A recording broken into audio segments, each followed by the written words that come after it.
What's going on, everybody? It is your boy Go to Trades, and we are back with another weekly analysis of the stock market ahead. So you and I, me and you, both of us, all three of us, because you, me, and me and you are all prepared for the stock market ahead. Listen, guys.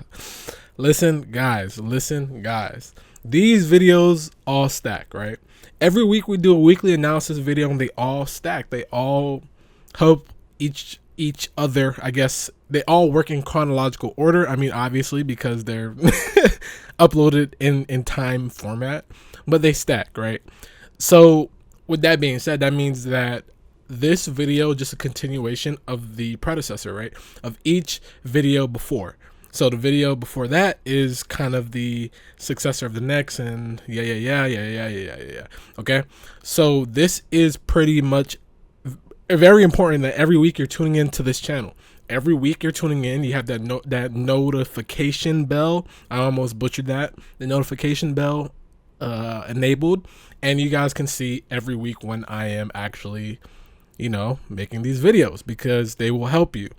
And I don't want to brag, right? It's not to brag, it's not to flex, but listen, if you've been paying attention to what I've been saying off of these videos, listen, you've made a bag, because in a Discord, we've made a bag. We've been making bags on top of bags. And I'll go over my weekly performance. Obviously, I always go over my weekly performance every video. And I also go over my monthly performance in my monthly, what is it called? Road to 10,000 or road to whatever videos, which that one will actually be uploaded today as well, but we're getting this weekly analysis video done first. Now, with that being said, let's actually get into the analysis, because it's been 2 minutes already. Now look, guys, weekly S&P index. So let's look at this heat map, right? As you can see, it's just a sea of red. Like, it's nothing but red. Whole lot of red. Shout out to Playboy Cardi. It is a whole bunch of red. Now, all I could really see from this is that, last week we just saw a nasty sell. And I mean, we were expecting, some type of weakness in these markets. But this is just sector-wide weakness. This is just a sell-off across the board. Every sector was red during this flash crash. I mean, every sector. And that just shows how weak the market is right now. Large cap names. Look at large cap names. You got Apple, Nvidia, you have AVGO, you have Meta, you have all these large cap names. You even have JP Morgan for the financial sector. Like, all of the large cap names, Tesla, Exxon Mobil, Chevron, everything, Amazon, you see them all down between like 10%, 15% in the last week. We are officially in a bear market, especially due to, we'll see more in this weekly analysis rundown, but soon we will have to, watch for bearish momentum towards the downside, especially as it trickles up to the monthly analysis, because the monthly analysis still is slightly bullish, and it's at risk of actually being bearish, but it's not fully bearish yet. And, we'll go over that over time, but we're pretty much entering or in like the early stages of a bear market. So yeah. Okay, so this week we have major economic reports and Fed speakers. We have Adriana speaking on Monday, consumer credit. Tuesday is going to be pretty much a nothing burger. Let's see, Wednesday we have wholesale inventories, another nothing burger. Well, you do have the Fed's minutes, which, it could be something. Tom Barkin speaking. But I believe this week is going to be pretty much a nothing burger up until Thursday, because Thursday you do have initial jobless claims. It's going to be pretty important. You have CPI coming out, core CPI year over year. It's going to be pretty important. And yeah, that's pretty much. Oh, and you do have on Friday, you have core PPI and PPI year over year. So yeah, you have some inflationary data coming out on Thursday and Friday. That's going to be pretty important. But I believe that Monday, Tuesday, and partially Wednesday will be pretty much nothing burgers, in my humble opinion. But we are going to see if any of these catalysts for the Thursday-Friday session would drive the market, okay? Next, let's go over our weekly performance. Now, as you can see from the weekly performance, we do have a weekly performance of 5,300 net profit. We are pretty much doing well for the week. I mean, we have a 71% win rate. We have a 66-day win rate, which is pretty good. We have a 1230 profit factor, and we also have a average win loss trade of 4.92. That is amazing. That is great to start the week. Start the week and start the month. This is what you want to see. We've been carrying out our trade plans and our Discord, and it's been working out, right? So one of the biggest trades that I made, well, the biggest trade that I made for this month and a little bit of last month, because we kind of started this last month, were some swing puts. And here it is. Let's do the biggest one here. So we've been averaging into some swing puts here. And as you can see, I've just been averaging as we've been going higher. And I've been telling Discord that's the plan as we go higher, because we were going into a major bear zone last week. So I started on the 31st of March averaging in. I averaged in on all of these peaks here, and then I waited. Let's see. Wait, this is the 1 minute chart. Let's go to the daily. Okay, yeah, this gives a way better picture. Okay, look how amazing this is, guys. Look at how amazing this play was, right? So obviously we do have a lower high that we were looking for. So if I pull out this trend line here, so we were just looking for this lower high, right? So we end up buying here on this lower high around 559. So I knew that between like 559 and 560 was when I would want to get aggressive into puts, right? So I started with some puts on the 559, and then we end up going all the way to 564. And I was like, okay, this little bar right here, this wick, is where I'd expect sellers to really get aggressive. And if not, maybe right here for this confluence node right here. So that would be at like 570. So we end up closing at around 567. We got to 570 on the pre-market. I'm not pre-market, the post-market, before Trump announced the tariffs, and then we shitted the bed after that. Now, it's actually crazy how we had that nasty gap down, because I took profit that day. We got a nastier gap down. So honestly, I would have been up way more. I would have been up way more. But this was a confident trade for me. This was a very confident trade, and I stuck to my trade plan, and it was just nice. This was just a nice play. Everything about it was nice. I got really aggressive on it because I was very confident, and all of the confluences were leading up to that. A lot of people are saying technical analysis is dead. I don't listen to those people. Technical analysis is not dead in this market. Yes, you have catalysts that drives the market, but technical analysis sets you up for success in those respective categories. Now, honestly, again, like, these are pretty much the same trades. Yeah, like, I just took the top, trade the top, played the bottom. And yeah, even though we had like even more of a move down, which I'm kind of salty about, but I'm not at the same time, because we got a majority of the move anyways. It was just good. Everything about the trades were good. Let's go over a little bit of March. So to end the week, it was still pretty good. The same trades. I had some NVIDIA trades as well, like the NVIDIA puts. They were pretty nice. Like, everything was nice. Everything we just pretty much been trading was setting up for success. We just been playing our weekly analysis, trends, and sentiment that we post every week, and it's been helping us with our trades. And yeah, that's pretty much it. If you guys want to be a part of that journey, then make sure to join the Discord. It's down below in the description, the link. It's a free Discord. It won't be free forever. I don't know when I'm gonna actually start charging, but I will. And yes, let's go over the dollar and the US yields. Okay, so the dollar actually climbed down all the way to 101, and this is like a major area of support that I was watching. I didn't think we were gonna get there this fast, but we ended up dropping. The last time we seen this level, we seen it December 23. That's when we had some weakness there. We had it again in August of 24. We also seen some weakness there. So and now we have it again here in April 25, and Lord behold, we have some weakness here too. So I mean, we definitely are seeing weakness across the board, even in the dollar. And remember, my whole philosophy when I track the dollar is whenever we hit a major level of support on the dollar, that's when we see some type of knee-jerk reaction on the markets, and that's what we actually seen. We've seen the dollar come to support, and we've seen a sell off. Support, sell off. That's what I get from the dollar. When we hit support, we see a sell off. When we hit resistance, we see buying in the markets. So that's usually how it goes, at least how I see it.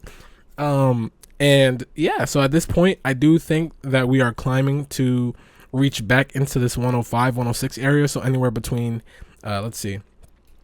anywhere between 103, we could see a soft higher low or lower high. And if we actually do climb and make higher highs here, well, relative higher highs, I do think we can get to like 105, 106. That's where I'd be looking for the dollar. Now, as you can see, we are having some type of expansion here where we're just expanding into a range, like into a bearish range. So the dollar does not look too hot, in my opinion. I don't know why I said hot like that. That sounds kind of weird, but my bad. You know, I'm a little bit tired, but I'm trying to get through it. Okay. Didn't have a lot of sleep last night. Okay. Let's see. So here for the US yield, so we have a we are at 4%. I am not editing anything out. Whatever messes up. I don't care. Anyways, we are at 4% here, and we did come down to like about 3.8%. So I do think between 3.8% and 3.7% is where we should find some type of relative bottom on the US yields. And if we do actually try to find some type of rally back into the yields, I do think that anywhere between 4.3% and anywhere between 4.15% is where I see resistance on the yields. Now, again, it's kind of like the dollar. We can either get that soft higher low, soft lower high, or we can actually reclaim above the relative high and make another higher low. Maybe some type of, you are forming some type of head and shoulders. So we can go to 4.5%. Who knows? But only time could tell. I mean, we just broke down heavily on everything. So, only time could tell. Next, let's go into the futures market. Now, this is where things get interesting. This is like the most interesting portion of the analysis this week. This is why I'm kind of moving a little bit faster when it comes to the analysis, right? Because I really want to get to this, right? Boom. Here on a NASDAQ, we are seeing some type of head and shoulders forming here. This head and shoulders, obviously we have the left shoulder, the head, and now I am looking for a right shoulder to form. Now, where's our neckline? It is between this area here. So anywhere between, anywhere between 18.1 and 17.25. That's what I'm watching for. So right now we are in a buy zone, and this is where I would kind of start buying in the markets. We've sold down pretty massively. I know a lot of people are getting aggressive with shorts, and respectfully, actually, I think that's not a bad idea. I see why you would get aggressive in shorts because of the market dumping like this, but would I get aggressive in shorts? Not necessarily. I do think that we are finding some type of bottom soon, and as we find some type of bottom, I do think that we're going to find a squeeze higher.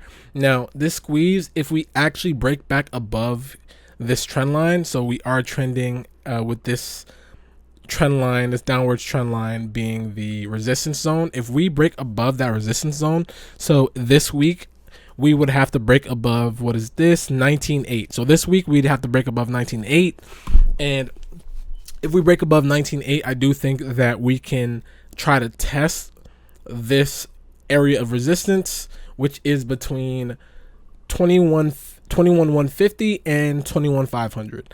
If we can test this area here, I do think this is when we can re-engage and get a nasty short.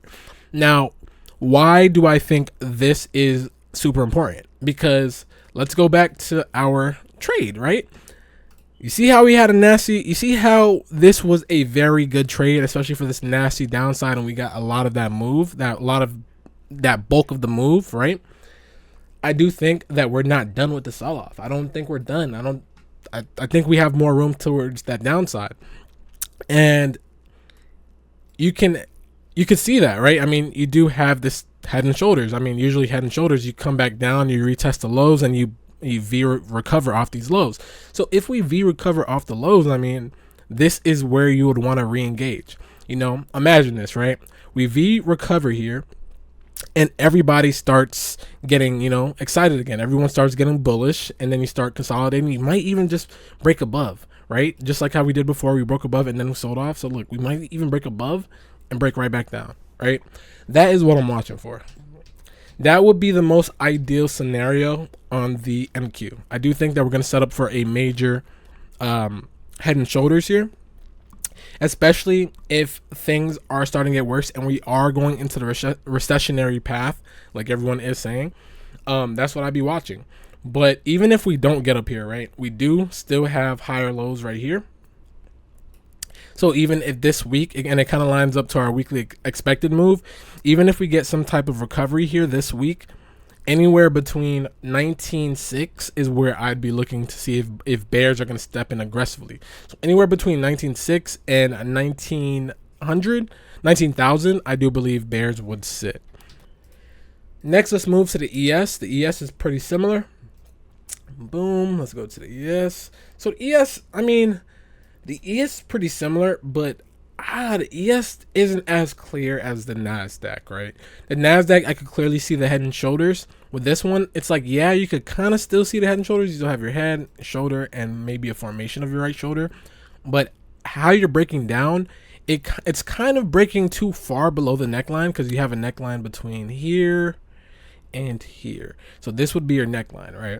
So you breaking down below here, below 5,200, I think that's too far of a move. So I'm not too sure if this would be a head and shoulders or if this would just a double top breakdown, and that's what it is.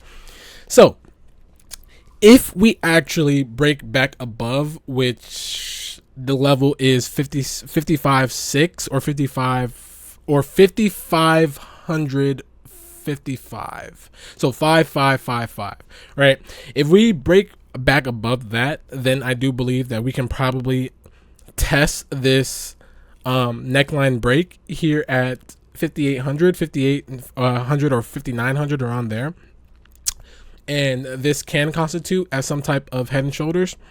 But if not, if we just get some type of, you know, break above here, just like the NASDAQ, like around 5,600, and then we sell back down, yeah, that could be a nasty sell as well. We could end up going even lower to like 4,500, you know, so that can also happen. I'm not opposed to both of those situations happening, but at the very least, I do think that we're going to get some type of rally to come next week, right? And I do think this rally is going to, you know, is going to squeeze out a lot of shorts. I mean, we do have a lot of shorts that were unwinding their trades on Friday. So I do think that even if we get another leg lower to 5,000 and then we rally up, we retest this, and then we sell down, okay, I can see that too. But I would just mark out levels. If we get back above 5,600, then my levels will be 5,900 to 5,800. If not, if we break down below 5,600, I do believe that we're going to try to retest here at 5,000. So that's what I would watch on the SPY, the ES. Now, RTY, pretty much the same thing, but I just want to note, we haven't seen this level since October 2023. All right, we haven't seen this level. This was the start of the bull rally. Right now we're retesting it. So how I see it, right, there has to be buyers stepping in here. There has to be buyers stepping in here. If buyers don't step in this level, I honestly believe that, yeah, the Russell small cap is gonna look crazy, right? It's gonna break down heavily. But I do think that buyers will step in, and if they do step in, we do have these monthly ranges here. Right, we do have these monthly ranges that I do believe that we can rotate, because ranges do rotate. So if we rotate these ranges here at 21.6, so 21.60, I do believe 21.60 is where bears can sit and possibly will try to knock you back lower. So that's where I'll be watching 21.6. That's my zone. And if you break above 21.6, I do believe that 2200s, that is your area for sellers to actually step in as well. Same thing with the Dow Jones, pretty much the same thing as the ES and everything else. I mean, this could be an area of support. If you hold this area, you may try to rally and hit these levels here, these resistance levels. So anywhere between 42 to 41.9. That's where I do believe bears would sit and try to knock you down lower. If not, if you do break above, then you still have this light zone right here, upper supply here at, what is this? This is 42,800, or between, like, 4,300, 43,000. So 42,900, or roughly the strike level at 43,000. So that's what I'd be watching for on the Dow Jones. Next, you do have the tech sector. The tech sector looks terrible. In my humble opinion, I do think that the tech sector, you're not even close. I honestly think you're not even close to selling off. I do think you're going to get some type of relief rally. I do. However, I don't think you're done. I think you still have so much room toward the downside. It's actually kind of crazy. All right. Now, I could be completely wrong, but at least that's what the charts are telling me, that we have so much more room towards the downside. And this is kind of why I'm sort of aiming at this head and shoulders view, because it looks like a head and shoulders. Like, everything looks like a head and shoulders forming, right? So let's start out with the big tech chart, right? Big tech doesn't really look like a head and shoulders, but it just looks like a normal breakdown. You are breaking down on a weekly chart. You do look like, if you do find some type of relief here, then your levels to watch would be between, what is this, 2,900, between 2,900 and, I would say, between 2,900 and 2,800. So between those zones here, I do believe that's where sellers would sit. And obviously, if you keep trending lower, then you do have a zone here between, let's see, between 2,400 and 2,500. So that's what I'd be watching for big tech. Now, what's pretty important, in my opinion, is not really the big tech chart, but QQQ and XOK. So let me expand XOK, because this is super important. Now, remember how I told you guys about XOK? I said that this could be a monthly accumulation. And if not, if you break down below 223 here, then this may just be distribution, which is, your major sell-off. Now, we know what side the market chose. We chose the sell-off path. And I mean, cool. That just means we pivot, right? Now, this is what I'm watching for. If we find some type of relief, I do think that this area here is where we would want to be a seller. So if we come back and we try to retest, let's expand this out. If we try to retest 210, between 210 and 204, I do believe that we are going to sell. I do believe that we're going to sell aggressively and try to retest down here at like 170. Yeah, about 170, 160 area. Maybe try to retest this. Maybe try to retest this area here, this left and right shoulder that we had in March 2022, which was at 160. And the bare minimum, the base case, the best case, I do believe that we could try to test 175. So that's what I think for the XOK. So we do have some room down, in my humble opinion. And for the QQQ, similar to what we've seen for the NQ, I do think this is I do think this is a nasty head and shoulders forming. I do think that this is a nasty head and shoulders forming. So right now, I do think that we are going to find support anywhere between 411 and 422. We are going to find support, and we're going to try to test this area here. We're going to try to test 500 again. I do think we're going to get to that 500 or at least 490s. I do think we will. I don't know if we're going to do it this week. This week, expected move, I do think we're going to go to either 475 if we break above those levels down below.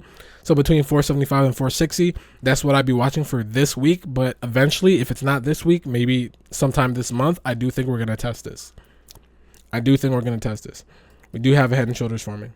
I'm waiting for that right shoulder. If we get some type of right shoulder to form and then break down, oh my dear Lord, I do think that we're going to go down.